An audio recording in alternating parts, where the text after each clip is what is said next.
connection, and opportunity. All in one place. Come join the community. So text it now, don't wait in line. Fight for life. 949-292-905. That's 949-292-905.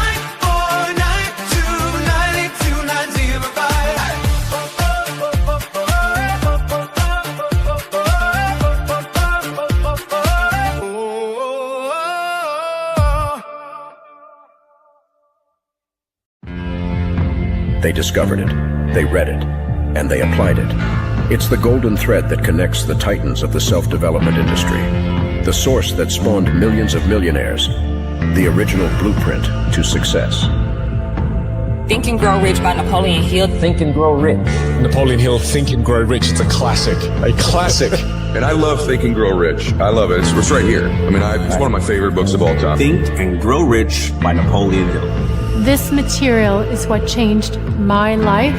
This is the material I study every day. From being an immigrant woman, coming from poverty, and really coming to America and literally achieving the American dream. I can't even tell you how grateful I am for this man, for what he did for me and my family. Whatever the mind can conceive and believe, the mind can achieve.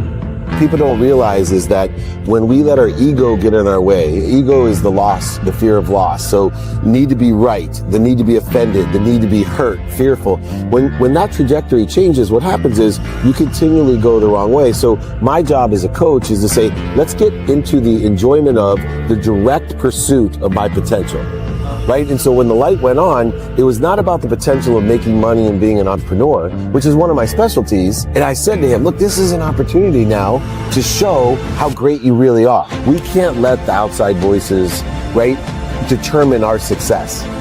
The happiness that we have comes within. Why are you going to give that control to somebody else? Thoughts become things. And I always wonder, why did no one teach us this? Why did we not learn this in school? Why did we not learn this from our families? If you make your study a priority, your life will change. And I came up with 4 really valuable things that I took stock in. And the first one was gratitude.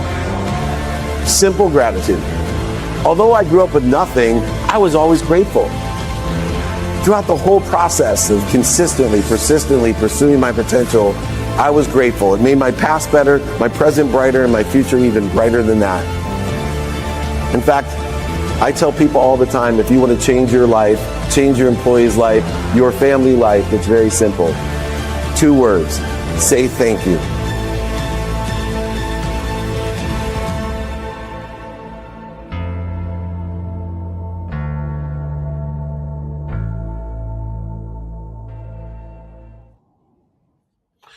Good morning, everyone. And thank you, Blaine Bartlett at blainebartlett.com for waking up early on the West Coast. We're rocking and rolling in Louisville, Kentucky, and had a great day yesterday sharing a stage with the amazing Nick Saban. And it's amazing to be so close to such an incredible leader. And for so many years, the most winningest coach in the NCAA history. Kind of like Blaine Bartlett when it comes to mentoring, coaching, and teaching. He moves those possibilities into reality for thousands of people as well. Blaine Bartlett, thank you for joining us. Hey, flattery will get you everywhere, and it's a pleasure to be here. Well, thanks for waking up early. I'm going to run through briefly where we're going to be. We are in Kentucky today. We'll be off to not Kilimanjaro. What's the name of it? Kalamazoo, Michigan.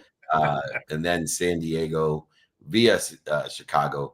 Season 11, I don't know if Blaine's joining us, but we'll be there in Las Vegas again for season 11 of Office Hours in the lobby of the Wynn Hotel, the resort there in Las Vegas. Back to Chicago, Newport Beach with Tim Story, Marie Diamond, Jay Abraham, John Coyle, Blaine Bartlett's always invited but not obligated. Then back to Las Vegas, and we're going to finish up strong. All-Star Game in Philadelphia, Pennsylvania, Fanatics Fest in New York, SoFi Stadium reopening, and of course, Miami FC with Messi and a London mastermind, which will beg Blaine Bartlett to come join us with Kishore Lula and so many more there in London. That's how you get to 200 cities a year. We're rocking and rolling. That includes interviews, speeches, holding court, meetups, VIP dinners for Unstoppable, our charity. So many things going on to make a lot of money, help a lot of people, and have a lot of fun. If you want to be invited like Blaine, not obligated, it's easy to join our community to get invited or at least stay informed what city we're going to be in. You heard the jingle before we got on. 949 is the area code. 298. The last four numbers are 2905. That's 949-298-2905. We are blessed. And we're going to get started, Blaine. And you, I believe, are blessing everybody again by taking Q&A after the training. Is that correct? Absolutely. Looking forward to it. All right. Well, this is one of my favorite trainings called Speak It into Reality. And I always say spell it into reality because people don't realize why they call it a spell because we spell it and cast a spell by what we speak into reality. So many different movies, books, TV shows like Aladdin are aligned with this idea of what we think becomes our perception or our meaning. That perception of our meaning impacts our behaviors, and our behaviors create our outcomes, our results, our reality. And you're the master. So this is a Blaine Bartlett training of bringing possibility and thought into reality. Everything we create in our lives exists twice. That's something I learned from Blaine Bartlett. First, in our minds, as I mentioned, thought to perception, perception to behavior, behavior to reality. And these thoughts we think and the words we speak and the emotions that we believe and feel, we attach them, they become instructions for our subconscious mind and even our unconscious competency, impacting our genetic and energetic inheritance. We've all seen people who continually speak about the obstacles, the voids, the shortages, the limitations, and the problems. And somehow those challenges continue to grow.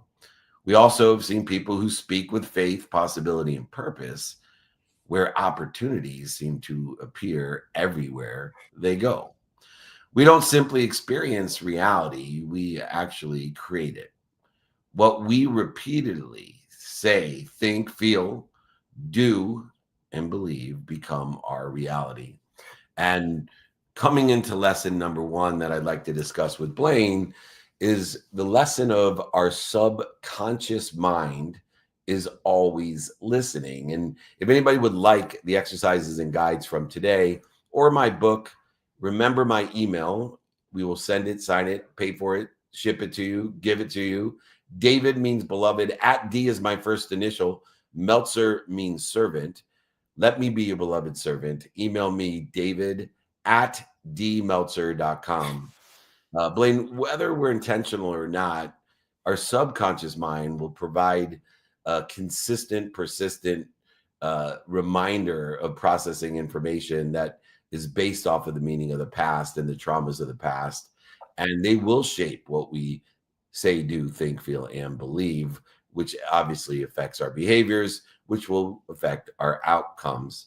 And these conversations that we have, the content we consume, the people we surround ourselves with, all become the sensory cortex of the conscious mind that influences the subconscious. And 80% of the subconscious mind, the thoughts are negative and they're constant. And they impact our genetic and energetic inheritance. In other words, they have the most impact on our future outcome. And so as we look at investing in ourselves, Blaine, what are some of the tools that we can use to program our subconscious mind correctly? That's a great question. And I think it starts with understanding and appreciating that everything is consciousness. I mean, you just have to, you have to embrace that as just the way that the universe is assembled. And I say assembled very specifically here because it's all a function of how we put things together. And the one thing that we have that is our mortar, if you will, of our building platform is our inner speaking. You know, we're always talking to ourselves in some way. So the answer to that question about, how do I go about doing some of this stuff is I start to monitor. Like you mentioned, fully 80% of the conversations we have with ourselves, not out loud, but internally, are negative in some way, shape, or form. What's also interesting is about 90% of the thoughts that we have are repetitive thoughts. They're the same thought that we had yesterday. Names and faces have been changed to protect the innocent, but they're the same kind of thoughts. And over time, that repetition starts to, carve ways, the neuronal structure in our brain starts to, adapt and adopt to those conversations. And how I describe something determines how I feel about it. How I feel about it generates my behavior. So when somebody's doing something and you hear them say in answer to the question, why'd you do that? And they go, I don't know. I just did. It's because the neuronal structures have been wired, and what wires together fires together. I mean, that whole aphorism. So what we want to be able to do is monitor our inner talking, our inner speaking. And that's So one of the true. keys to this whole thing. Yeah, and remind ourselves the question is whether we're investing in our future or financing our limitations, because we'll never overachieve that self-image that's created by these meetings. If anybody would like the first lesson, our subconscious mind is always listening. Just email me, david@dmeltzer.com. Lesson number 2 of Speak It Into Reality is our emotions. The energy emotion turns our thoughts into actual instructions. And these thoughts alone have limited power, but the thoughts fueled by intention, by emotion, become commands. And command means to work with that subconscious mind that acts upon and believes upon and feels upon the thoughts that we have. And so I see so often 2 different people that I'm coaching with the exact same objectives. One of the persons attaches to gratitude, excitement, and purpose to the goal, and they create so much more momentum, while the other person looks at what they don't have, what's missing, what other people want, what social media says, and they end up with exactly that: what's missing, what they don't have, what they don't want, what other people want, or what social media wants for them. And they end up with a huge void, a God-sized hole that's filled by everything and anything but God. Understanding emotions, how does emotions interplay with the thoughts that actually will instruct us on the behaviors to give us the outcomes that we desire or better? Again, I love these questions. I love this teaching platform. Napoleon was brilliant with some of this stuff. There's a big difference between intellectual understanding of something, which is where people will have a vision board and they see the vision and they intellectually understand the law of attraction. What they don't necessarily appreciate and actually resonate with is the law of vibration.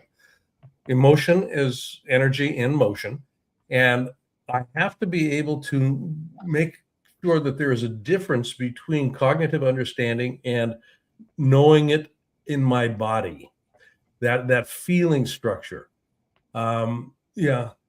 Creation is a vibrational function, and I don't just create with thought in the sense that I'm intellectually aware of something. I create through the emotional vibration of it.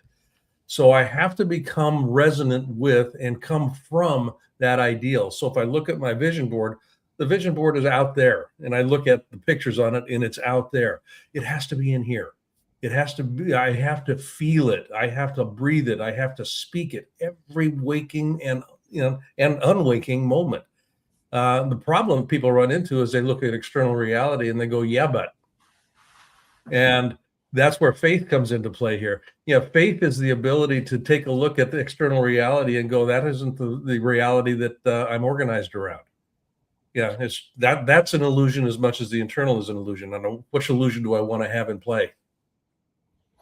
It's interesting because, everybody at the beginning watching the movie The Secret with a lot of our friends from the Transformational Leadership Council, they were most focused in on what we were paying attention to, those vision boards. But until you give it intention of what we say, do, think, feel, and believe, these emotions, the energy emotions, and repeatedly attached to those thoughts, that's when they become a coincidence or the universe coincides with it. beyond a law of attraction. To me, it's the law of coinciding, connecting our goals with gratitude and inspiration, focusing on service and impact, and generating an elevated intention before taking that action. If you would like the guide or exercise to the emotion that turns thoughts into instructions, please email me, David at dmeltzer.com. David means beloved. D is my first initial.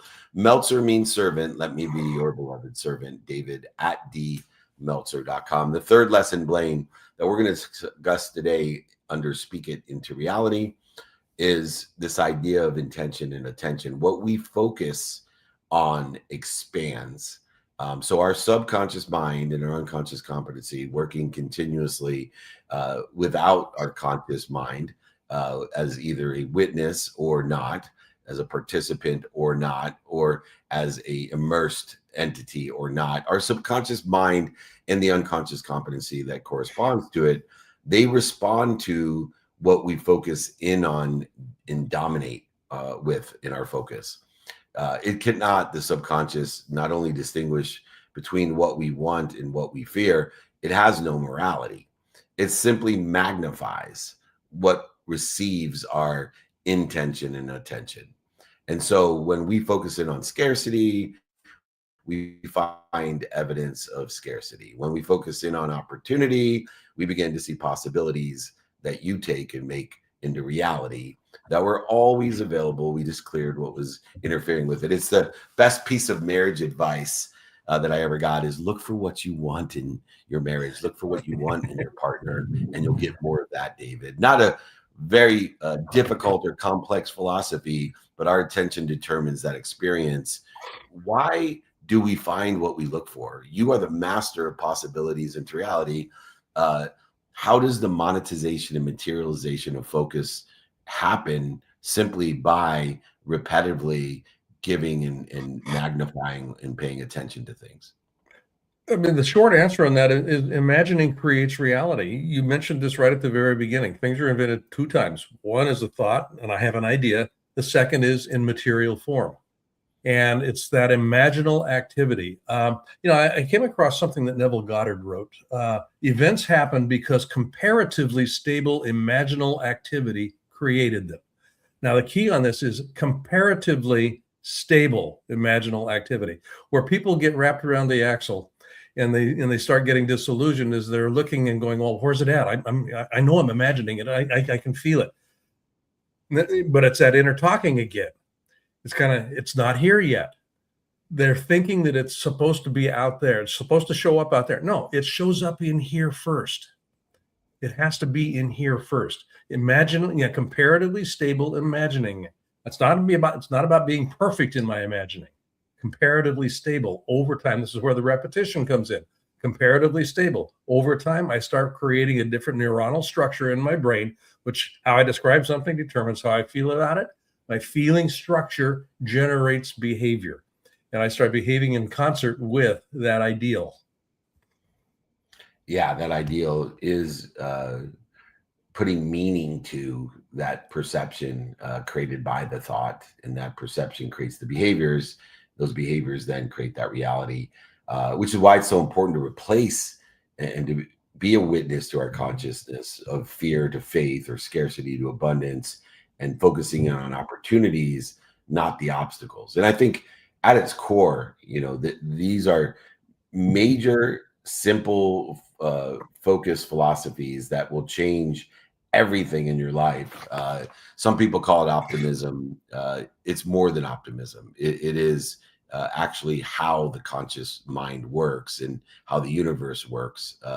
And when we, put that meaning to it, we can put what we focus in and expand it into our life, faith, abundance, and opportunity. If you would like to learn how to focus in on what you want and expand that in your life, email me, David at dmeltzer.com. David means beloved. At D is my first initial. Meltzer means servant. Let me be your beloved servant. Lesson number 4, Blaine. One which blessed to have a thing called OCD that helps me with this, but repetition creates belief. So every repeated thought, word, feeling that we have becomes stronger. Everything behavior wise that we do exponentially accelerates, aggregates, and compounds. Over time, these thoughts that become perceptions, perceptions that become behaviors, and behaviors that become outcomes, they actually will accelerate, compound, and aggregate, creating these great changes in alignment with our divine direction. These habits that are formed by the perceptions that are created by our thoughts shape the lives, and we need to repeat them so many times until they get to be automatic in the subconscious and unconscious competency.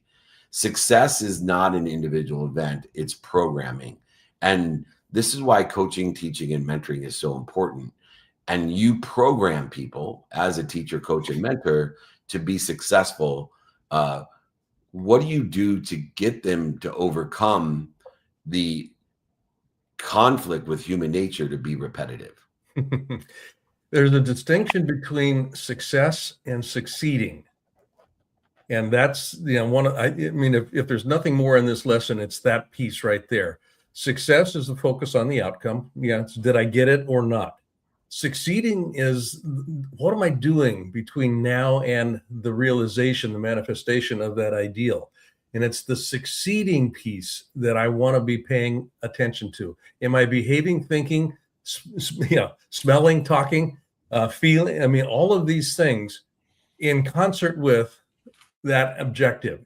So I take a look at the succeeding elements. Am I doing that which will allow me to land at wherever it is I'd like to be going? Think about it in terms of driving a car. When you first learned to drive a car, it was white knuckles. It was kind of like, I don't know how to do this. But over time, the succeeding elements came into play. You don't even think about it now. It becomes habitual. Got the key fob, you push the button, and you know where drive is, you know where reverse is. And you don't even really, cognitively think about it. It's just a habituated way, and you end up succeeding through all of those succeeding elements. You end up with success at the end of the drive. You got to Kroger's or wherever it is that you landed. So that's kind of how this works metaphorically. It's the succeeding elements that I want to be paying attention to. Am I doing that which would be consistent with someone who has this outcome or this reality in their life?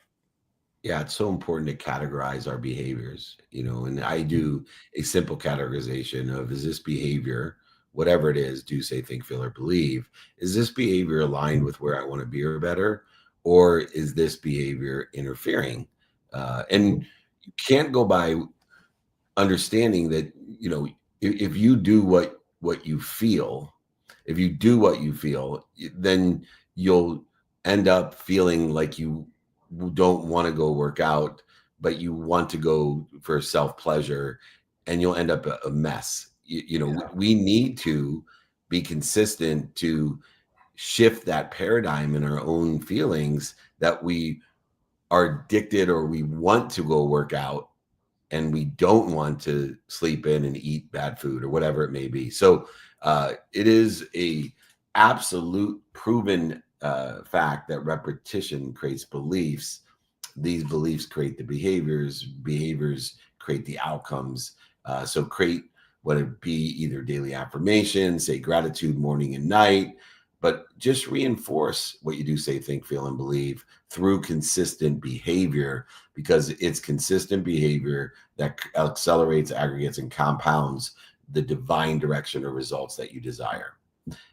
So everyone, if you would like the exercise and guides of all of these, but particularly lesson 4, repetition creates belief, David at dmeltzer.com. David means beloved. At D is my first initial. Meltzer means servant. Let me be your beloved servant and serve you up the exercises, guides, and books today. Just email me. That'd be the easiest way to do so.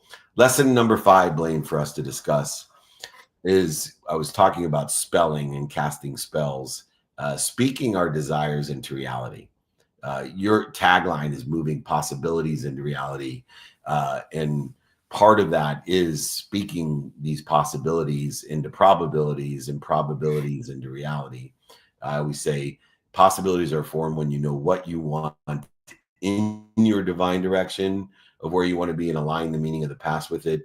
When you know who you can help and who can help you, those possibilities become probabilities, a mathematical advantage by knowing who you can help and who can help you.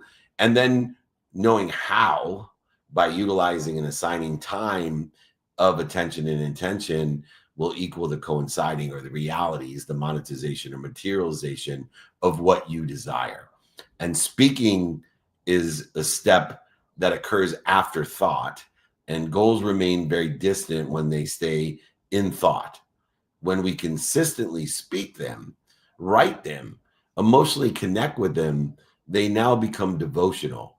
So they're disciplined in a divine direction because we're disciplined in the consistency of speaking into that divine direction. So we transform discipline, which does not get you to where you want to be or better, into devotion, which has a greater statistical success of doing so. So the difference between someone interested in achieving a goal and someone devotional to achieving a goal is the level of consistent conviction that they bring to it. Can you help people understand how important it is to add an expansive devotional speaking into what you want to have in your life or these realities? Yeah, this lesson in particular, speaking our desire into reality, language creates reality. It also is a reflector of reality. So when I start paying attention to not only the language that I'm using, the speaking that I'm doing on a daily basis, am I identifying things that are, or am I speaking about things that are consistent with that ideal that I would like to see experienced in my life? Do I speak that into life? Do I speak it into life? There's also the other part of it has to do with this inner speaking, this inner talking. I'm continually having this conversation go on, and I look around and I go, it's not here yet. See, the big problem, and this is where Napoleon talked about in Outwitting the Devil, the big problem that comes into play here is we start drifting because we start paying attention to external reality, what we call reality, the externalities, and we go, it's not here yet. Devotion has to do with a recognition and an embracing that it's already happened. I just haven't arrived. It's already here. I just haven't arrived. This is what it looks like as I'm arriving. I don't pay attention to what's in the external environment. I pay attention to what's in the internal. Language creates reality. It also reflects reality. I want to have them aligned. I want to have them aligned. And I know that when the but comes into mind, that's where I'm out of alignment. Yeah. And for me, I believe that in that arriving is really the paradigm of what am I doing to interfere with it? So because I've actually already been a part of it, arriving or arrived, that which I desire and I produce intention of devotional behavior of what I do, say, think, feel, and believe, is categorizing, is what I'm doing, saying, thinking, believing, is this devotional behavior aligned with the divine or interfering with it? Because I've already arrived, it's already here, and that reality, and we seek inside what we want outside. Too many people are looking outside, but it's so simple to speak our desires into reality, but we need to be disciplined and devotional. I know so many people so disciplined in working that they forget to make money. They're so disciplined working, they forget to spend time with their family. Yeah. They are so disciplined working, they forget to take care of themselves. When if they're devotional about working, they'll make a lot of money, they'll spend time with their family, and they'll spend time developing themselves, their health, mental, physical, and spiritual health. And so if you want to learn the exercises to speak your desires into reality, email me, david@dmeltzer.com. David means beloved. D is my first initial. Meltzer means servant. Let me be your beloved servant. Just email me. The final lesson today for Speak It Into Reality, Blaine, is one in which you and I have discussed many different times. It's the combination of wisdom and faith make it real. And wisdom is an action to me. It's far beyond knowledge. Wisdom incorporates, as we learn, knowledge is a commodity today. It's a commodity, and it wasn't when we were young. You had to memorize. Like, people who could be their own AI, could be their own computer, had much more value 50 years ago, 40 years ago, 30 years ago, maybe even 10 years ago. But today, knowledge is a commodity. Anybody can speak into their phone and get knowledge far beyond what any human being could gather, and far greater of speed, by the way, as well. But it doesn't make up for the human experience. And when we combine wisdom and faith that make it real, speaking something into reality doesn't mean waiting for it to happen. Don't sit high on your mom's couch, broke and sick all the time, dreaming about your Ferrari. Faith must be supported by action, by wisdom. And wisdom comes from action. It's the lessons that we learn. And most successful people believe in outcomes before they see the evidence. So they look for what's interfering with it, but they also take consistent, persistent action to devotionally create the evidence that they desire. Faith will create certainty in uncertainty. And certainty creates action, and action creates the results. We need to keep certain promises to do that, Blaine. How can we use faith to help facilitate moving our possibilities into reality? The way that works, at least in my experience, we use the word faith. What we're really organizing around is an internal piece of what matters, what really matters in my life. And so you're talking about, sitting on the back of the couch dreaming about a Ferrari. For the sake of what? Yeah. And I've got to get clear about what matters for this unique expression of consciousness that I represent. What matters to me? So I want to become devoted to that, what matters. And that begins to show up in different forms. You are a master of this in one sense, in the context of literally mastering your calendar, being a student of your calendar. So and this is an example of inner speaking. When I'm focusing on my calendar, I'm not necessarily using words, but I'm looking at the language of calendaring as a mechanism by which I begin to organize the actions I'm taking in consistent, persistent pursuit of that worthy ideal. What matters to me? I've got that lined up. I've got it in my calendar. So this isn't magical thinking. It's literally, how do I structure my life to manifest that which I say I want to have? How I describe something determines how I feel about it. How I feel about it generates behavior. Now, part of the difficulty here has to do with at least when we're starting out, how I think about something begins to generate a feeling. So there's a loop. I think about it, I feel about it. I think about it, I feel about it. Pretty soon we start getting the feeling piece, in front of me. I feel about something, so I start thinking about it in a manner that's consistent with my feeling. So I wake up in the morning and I go, God, I don't feel like going to work out. I've lost connection with what matters. And I start letting the feeling run it rather than the inner conversation run it. So good. If you would like the lesson on wisdom and faith, shortening the distance of resistance, so faith and action will make it real, just email me, David@dmeltzer.com. David means beloved. D is my first initial. Meltzer means servant. Let me be your beloved servant. Get the replay of this training. Get the guides and the exercises. Remember that our subconscious mind is always listening. Emotion will turn your thoughts into instructions. What we focus in on expands. Repetition creates belief. And speaking our desires into reality, finally shorten the distance of resistance, that faith and action make it real. Speak it into reality training. Our future is being shaped every day by what we do, say, think, feel, and believe. When these elements are aligned, extraordinary outcomes become reality. Our possibilities become probabilities. Our probabilities become reality. So many people want success, but what they do say, think, feel, and believe are filled with fear, doubt, shortages, voids, and obstacles, what other people want, what's missing, and what they don't have, even what social media wants for them. Their words are filled with fear, and their actions lack consistency. Alignment changes everything. Success happens inside before it appears outside. The reality we experience tomorrow is already here. Yeah. We just got to figure out what we're doing to interfere with it. And we do that through the conversations we have with ourselves every single day.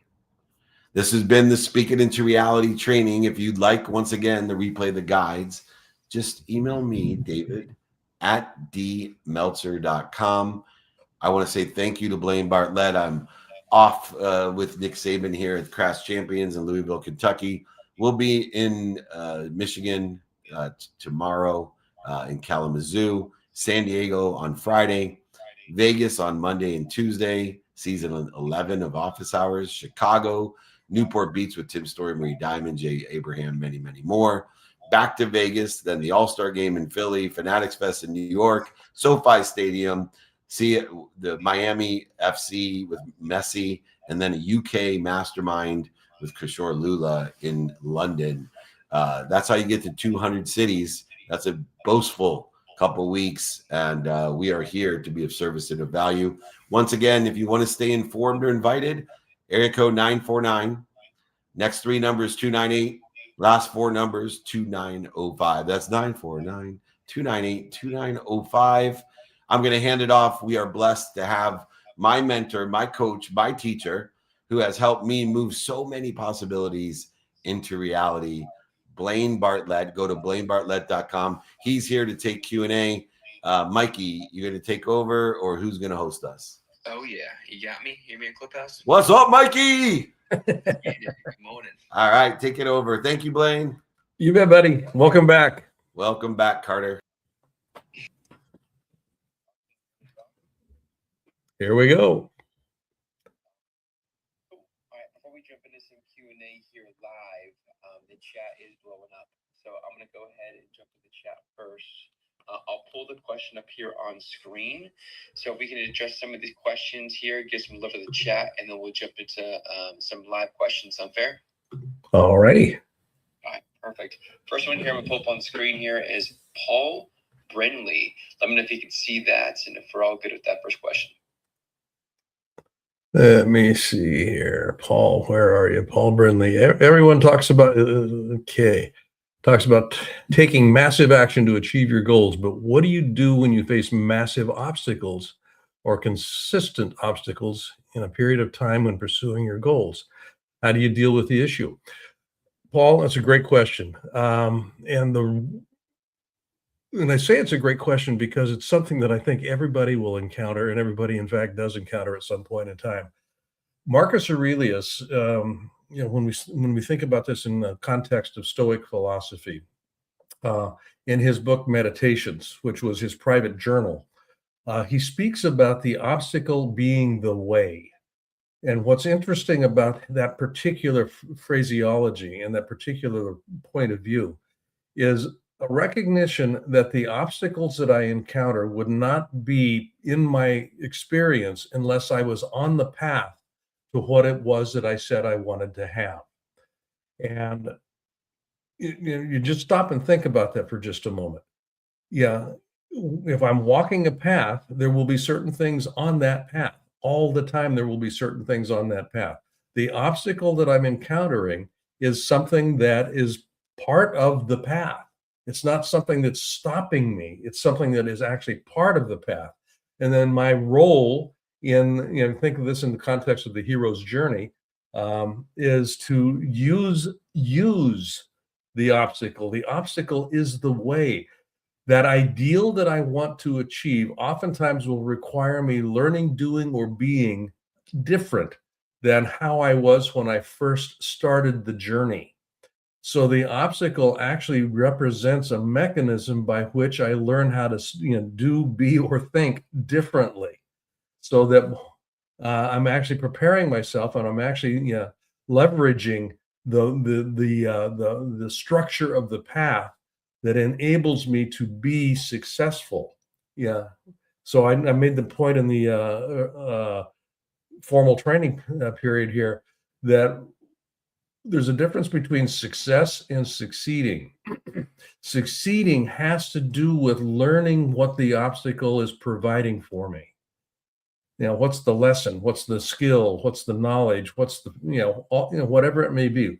What's the obstacle presenting? So it's easy to become disillusioned when I'm facing a massive obstacle or a consistent obstacle. What it basically is suggesting to me is I still have something to learn here. I still have something to develop. There's still something that needs to be done, those sorts of things. So, we made the point in the formal teaching, the universe is neutral. I mean, it's just putting stuff up. It doesn't really care about my feelings. I don't want to have the obstacle, but I also know that I'm not going to grow unless I have the obstacle. So that's one way that you can begin to think about it. And it is an inner conversation. It truly is an inner conversation that I hold with myself.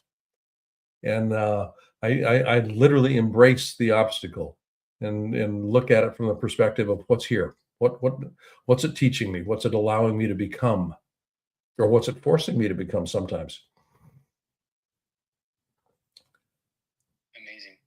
Thank you, Blaine. Appreciate that. I'm sure getting some feedback in the comments from everybody else, and they're chiming in on their responses to that as well. So thank you there. We have Sister Sue that joined us on stage. I saw you commenting on StreamYard as well. Thank you for joining us, Sister Sue. If you can unmute yourself and ask Blaine your question. Well, appreciation first to be surrounded by such excellent teachers and learners that are interpreting what Napoleon Hill wrote.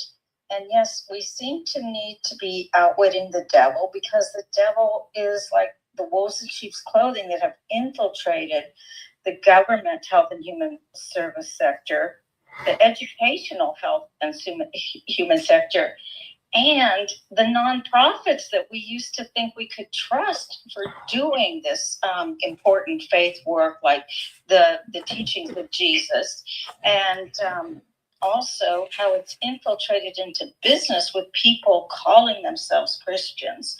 So I have been, I'm 72 at this point. I'm 10 years into retirement from my 40-year nursing career.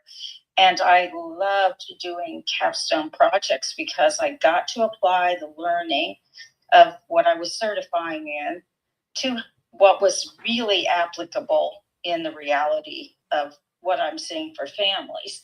Now I'm 10 years into this, and I seem to be continuously running into wolves in sheep's clothing. But I'm just so grateful that 3 years into my nursing, I decided to make a new updated covenant with God that I would return the health and well-being birthright to the people through the healthcare system. And that last words were the bugaboo, because now I'm finding myself, for almost 3 years now, I'm navigating a hostile takeover by people that sugar-coated wolves in sheep's clothing, knew my MO, how I love to work with the military because they know logistics, but I am a Mennonite roots, the pacifist, and I honor that migration for peace and how we raised food and did as much self-sufficiency as we could, but we also shared with all the people around us. And when Catherine the Great gave them amnesty for 100 years, they raised the wheat around what is now people calling Kiev in the Ukraine. Then the rules changed, and they were told, now you're going to have to serve in the military. So in 1874, that side of my family tree migrated to the U.S., and they bifurcated. They came to the prairies. So my sector came to Kansas. So I love that I get to play with the Wizard of Oz there is no place like home. And home as a nurse in home health in the Appalachian Mountains for Frontier Nursing Service is where I realized what the people were up against. And that happens in any of our home communities, our neighborhoods. And so luckily, both sides of my family, both Puerto Rican Baptist and my Mennonite Kansas father, had that gift of hospitality, sharing, caring, and following the Christian teachings. So here I am at age 72, the matriarch of the Wellness Weaver system, my final keystone to all of my capstones. And I need a lawyer because my lawyer died in 2020. Sue, do you have a specific question with this? I love the story. Yeah. I'm looking for the law firms of people that will stand with me because boy, do I have an amazing story that will return the Wellness Weavers campus, the curriculum, the equitable, scalable system. I mean, I still have been weaving online, so the community exists. And I just need, I was in court 2 days ago and the judge tasked me with, you need to find a lawyer, Helen. And it's like, I know I do. I have incredible data here. And this case actually is on the scale above Erin Brockovich because she dealt with one corporation and chemical contamination. I'm dealing with a contaminated community nursing system that refuses to do holistic wellness for people that want to be well as they navigate out of addictions. So my campus is a safe base. Anywhere where anybody hears my voice, I will give you the framework because like David, my last name is not Meltzer, it is Stuckey Weaver. So I seem to be stuck on this path, which I thoroughly enjoy, and I am weaving bridges. It's constantly been an MO. I'm always creating something with what is available. So my question is, are there any lawyers that hear my voice now that will stand for the social justice that Wellness Weavers, the nonprofit in Kansas, in good standing since 2012, and I found somebody to help me do that legal work in 2012. I'd already been doing it since 2010. So that's my question. Okay. I want to speak that into reality. I'm writing it into reality. And I do believe that the decisions we make in our now are what unfold our future. So absolutely. So this is the kingdom of God ahead of us, and that even the wolves in sheep's clothing have the opportunity to repent and say, yes, we did that because we were under such financial distress, and it involves the military and people that are told, and his father is second generation. Yeah. So Sue, anyway, where can people get in touch with you? If is there an email address? They can connect with me on Clubhouse. They can back channel me a message. I will put into the chat the way that anybody that asks me for money, I say, this is where you can earn money. This is where you can connect. This is where you can be in the Live Well Health and Wellness Cooperative with me, where time exchange is our money. So if I understand correctly, then Sister Sue, you need some assistance in manifesting or coming up with or identifying legal assistance, a firm that can actually work with you in a manner that's consistent with what it is that you're working towards. And you've got quite an audience here. So what specific address can they use to get you information? So if you could put that in the chat, that would be helpful to anybody that is moved to actually address what it is that you're asking. Thank you so much, because they need to be experts in, licensed in Kansas. That's where this right. So that would be part of your vetting process. When people give you suggestions, then you now have something that you can vet and then make some decisions from. So, Absolutely. It involves 6 historic real estate. This campus was formed by Amelia Earhart's grandfather, Alfred Otis, the lawyer that brokered the deal. He reorganized the bankruptcy of the Atchison Pikes Peak line. We have 12 miles of dedicated real estate. So there are some developers that have manipulated. This is deep and wide. This is an LLC that agreed to fiduciary responsibilities with my nonprofit and then did a bait and switch. good. Well, we're not going to solve that problem here today, I don't think. but GPS gift of gratitude, guidance, prayer, praise, patience, and our social support system. Well, So I want, it's all coming together. excellent. I want to thank you for bringing this to the table. And folks, if you've got any suggestions for Sister Sue, she is putting the information in the chat. So just reach out to her, and we'll see what we can make happen there. Thank you, Sue. And pass the replays along. The There, more we can get it out, the better. Thank you so much. you bet. Thank you. Perfect. Thank you, Blaine. Thank you, Sister Sue. Appreciate that. Again, as been mentioned, please drop that in the chat so our community can help. Perfect. Moving on to the next question here. We have Marco Antonio is impatiently waiting here. Marco, what's your question? Good morning, Mike. Good morning, Blaine. Good morning, Marco Antonio. Good to be here, brother. Today, my question is, as entrepreneurs, we often talk about capital, talent, strategy as being, and market conditions as being constraints. But what if the real bottleneck is the leader's identity? What advice do you have for folks on just having more self-awareness and recognizing that maybe they've become the limiting factor in the business? They are the limiting factor in the business. I mean, very literally. People will rise. I mean, just think about this in the context of a leader with a team of people. My consciousness as a leader will set the ceiling of where my folks will actually go. And I want to continuously examine what ceiling am I setting. Market conditions are market conditions. I mean, my old friend Bob Proctor used to talk about this a lot in his program, in his programs. And Bob and I did some teaching together.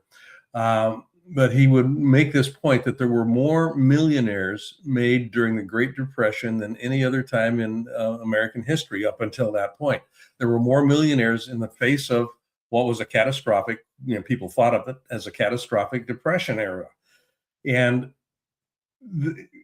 when we start thinking about it in the context of what's the opportunity, and this kind of goes back to Paul's question earlier about obstacles.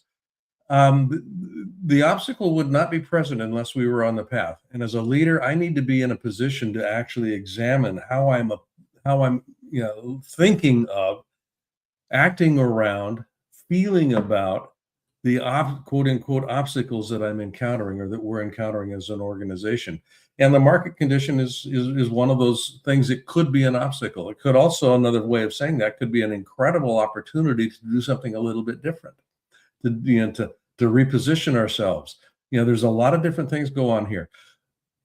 We want to, there's a whole series of laws that come into play here, and I do a program that I call the hidden laws. There's 7 of them, 7 hidden laws of leadership, and they're kind of like the water in which we swim.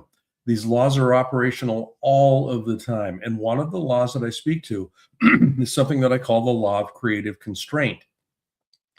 And creative constraint literally speaks to, we have constraints in resources. We have constraints about people, money, material, just think of something that you could experience as a constraint. The market is constraining my ability to go to market, as an example. Supply chain issues. Those constraints actually can be a creative force. And a creative force in the context of it requires imagination to move beyond the constraint. It requires innovation to move beyond the constraint.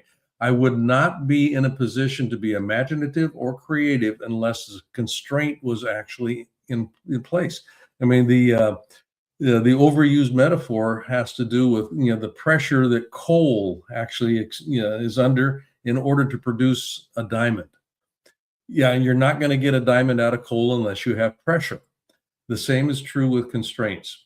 That's sort of a thing that comes into play. And the leader is the one that actually becomes the bottleneck. They either go, oh my God, this is horrible, we're going to die, or hey, this is fascinating. What can we do with this? How can we actually approach this? And I'm not trying to minimize the experience of having, issues in my life. That's, I'm going to feel the way I can be disappointed, but I can also keep moving. I can be frustrated and I keep moving. I mean, those sorts of things come into play. And that's the function of a leader, moving possibility into the recognition of a probability, such that probability now has more likelihood of becoming a reality. There's a migrational process that occurs with that. I imagine the possibility. I can recognize the probability of it because I've imagined it so vividly. And if I can get that to the point of probability, now there's a reality that can be manufactured out of that. Hope that's useful, Marco Antonio. Incredible, Blaine. I appreciate the answer.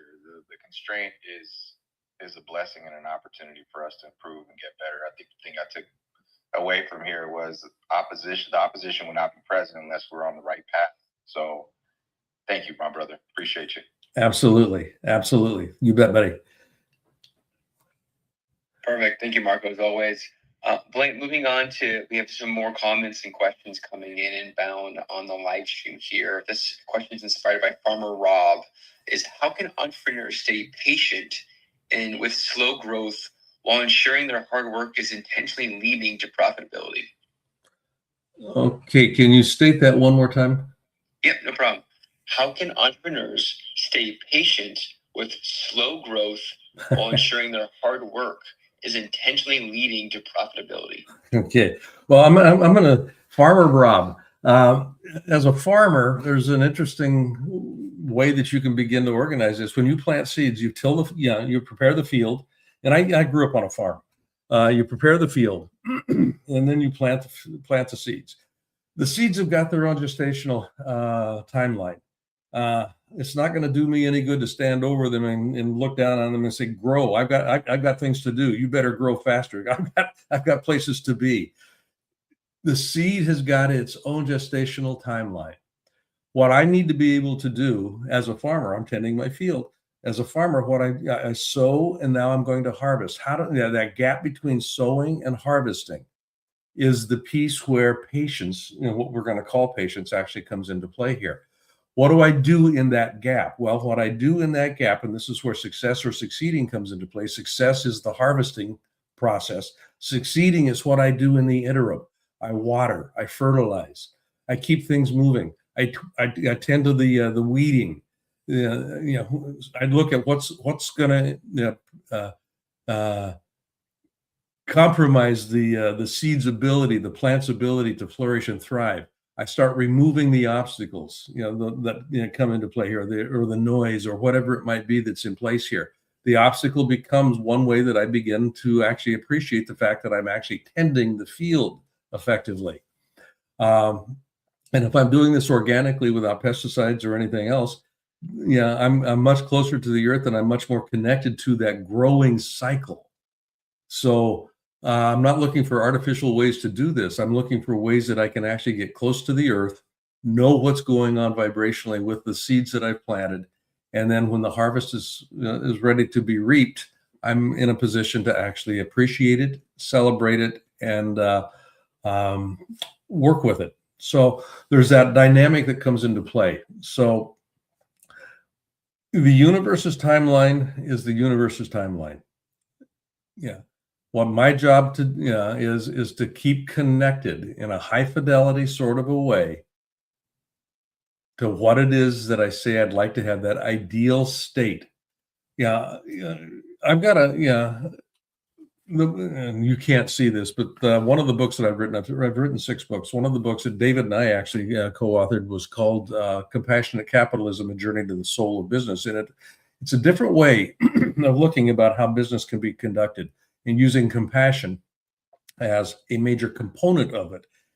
I don't know that I'll ever see the realization of compassionate capitalism in my lifetime, but it matters to me. And it matters to me in such a way that everything that I do in my life is organized in some way, shape, or form around the realization, the manifestation of compassionate capitalism as a mechanism by which business is conducted on the planet. The purpose of business is to uplift the experience of being alive on the planet. It isn't to denigrate it. The purpose of business isn't to make money. If I'm uplifting the experience of living on the planet to everybody that is touched by my product, I will make money because people like being uplifted. That will take some time, though. There's a lot of, and this kind of goes back to Sister Sue's commentary. There's a lot of stuff in play that is, I could call this inertia. There's a lot of stuff moving in the opposite direction from what I would like to see happening.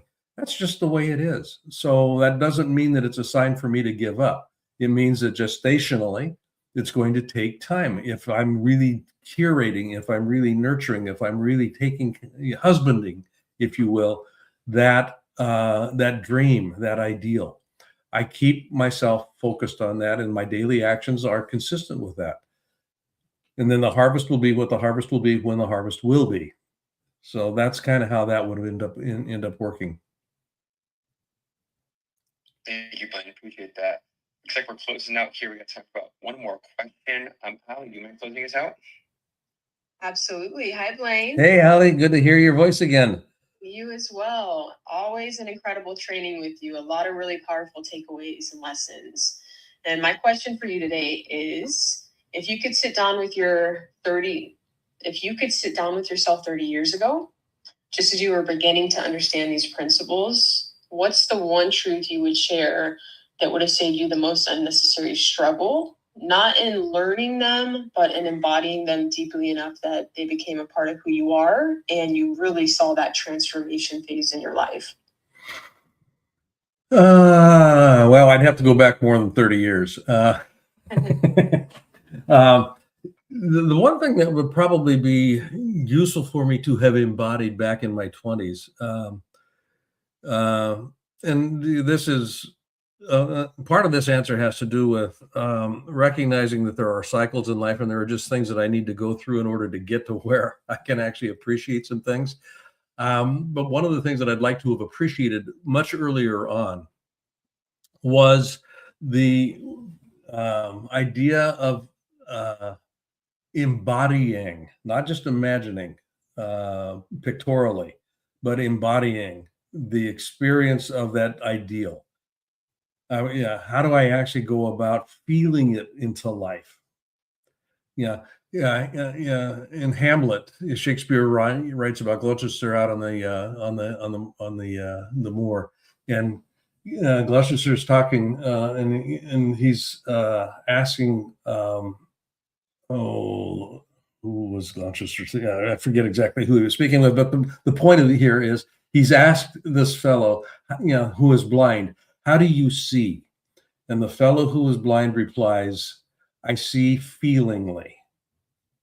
And that's what I wish I had embodied way back in my 20s. I see feelingly, because it's the emotional dynamic, that creates. It's not just the thought itself. Thought married to emotion is the way that things actually move in the universe. Everything in the universe vibrates. It's in emotions are the vibrational language. It is the emotional, the vibrational language of human beings in the creative mode. Emotions are the vibrational language. I speak it into reality, not just with my words, not just with my thoughts, but with my emotions. So there's a concert that comes into play here.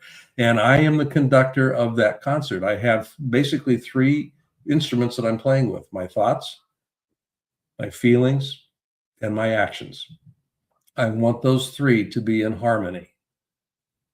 That's how I would, if I had embodied that much earlier on, it would have been an interesting experience.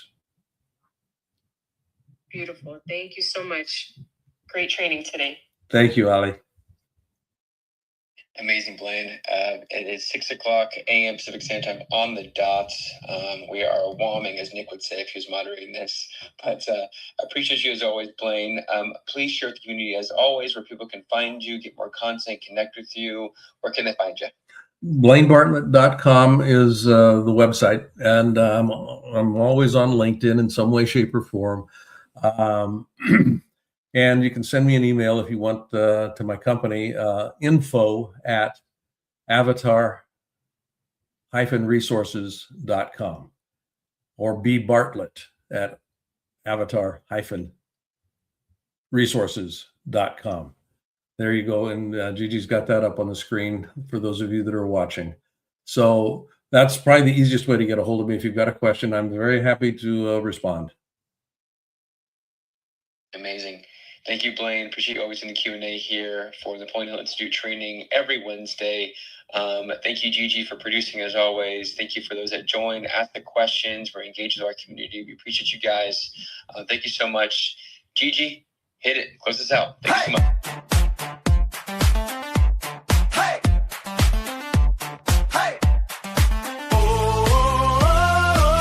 Wanna know where David's gonna be?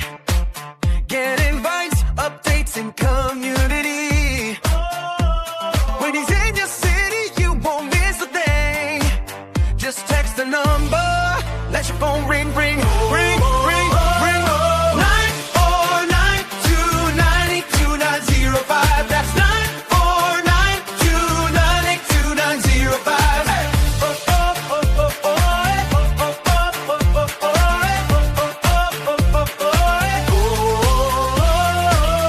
Events, connection, and opportunity, all in one place. Come join the community. So text it now, don't wait in line. 949-292-905. That's 949-292-905. They discovered it, they read it, and they applied it. It's the golden thread that connects the titans of the self-development industry, the source that spawned millions of millionaires, the original blueprint to success. Think and Grow Rich by Napoleon Hill. Think and Grow Rich. Napoleon Hill, Think and Grow Rich. It's a classic. A classic. And I love Think and Grow Rich. I love it. It's right here. I mean, it's one of my favorite books of all time. Think and Grow Rich by Napoleon Hill. This material is what changed my life. This is the material I study every day.